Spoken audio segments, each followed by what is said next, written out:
每一天我们都在忙碌，但当一天结束，我们静下来的时候，是不是也该问问自己一个最根本的问题：我这么辛苦，这一切的努力究竟是为了谁呢？咱们不妨把这个问题再想得深入一点。你每天投入的工作，你付出的所有心血，还有流下的每一滴汗水，最终是指向哪里，又是为了谁呢？要回答这个问题，我们可以从一段历史里找找线索。你看，当时的百姓其实跟我们很多人一样，总能找到一个听起来特别合理的借口。他们说，哎呀，要重建耶和华的殿呢，现在时机还不成熟吗？这话听着是不是有点耳熟？他们把自己的事放在了最前面。就在这个时候，一个非常尖锐的问题来了。神的话直接就点出了问题的核心。我的殿还是一片废墟，你们自己倒住在装修精美的房子里，这样合适吗？这其实就是一个关于什么才是最重要的一个优先次序的问题。朋友们，你们看，这个对比实在是太鲜明了。一边是自己温暖舒适打理得井井有条的家，可另一边呢，却是神的殿，一片荒凉，无人问津。这幅画面其实就在无声地诉说当时的人们，他们的心到底放在了什么地方。好，那么这种优先次序的错乱，到底会带来什么样的后果呢？圣经里用了一个词，分量很重，叫做徒劳的咒诅。咱们来听听这段描述，真的让人心里一惊，因为他说出了一种很深的无力感。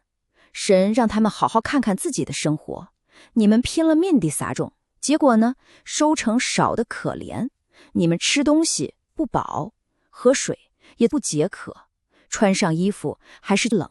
最让人难受的是最后一句，辛苦赚来的工钱就好像随手放进了一个有洞的口袋，不知不觉就全漏光了。这是一种你怎么努力都抓不住的徒劳。你看，我们把这5种结果列在一起，它们都指向同一个让人沮丧的事实，就是当咱们努力的方向错了，那所有的付出可能真的会变成一场空。这不光是说物质上会缺什么，更是一种怎么也填不满的空虚和挫败感。说真的，你是不是也在生活里感受过这种口袋有破洞的无奈呢？这就让我们不得不去面对一个终极的问题。如果我们花光一辈子的力气，只是为了给自己盖一个更舒服的房子，到头来却失去了那永恒的祝福，那我们所有的辛苦，最后还剩下什么呢？如果我们的名字最终没能被记在那本关乎永恒的生命册上，那我们这一生到底是在为谁忙活呢？面对这样的困境，神并没有放任他们一直这样下去，他给出了非常明确的命令和警告，呼召他们回到正确的轨道上来。神给出的解决方案其实非常直接，也非常具体。他没有要求什么复杂的仪式，就给了3个清楚的行动指令。第一，上山去；第二，把木料取来；第三，动手建造。这是一个需要人马上行动起来的计划。可是为什么要这么做呢？这背后的动机又是什么？答案就在这里，我就因此喜乐，且得荣耀。你看，这是一个根本性的转变。我们劳碌的目的不再是为了满足自己，而是为了神的心意，为了神的喜乐和荣耀。神在这里可以说是毫不留情地揭开了他们徒劳无功的秘密。你们盼望得到很多，结果呢，得到的却很少。就算你们把那一点收成带回家，我一口气就把它吹走了。为什么会这样？答案只有一个。他说，因为我的殿荒凉，你们个人却只顾着自己的房屋。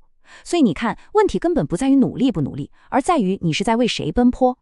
神的一口气在今天这个时代会是什么样子呢？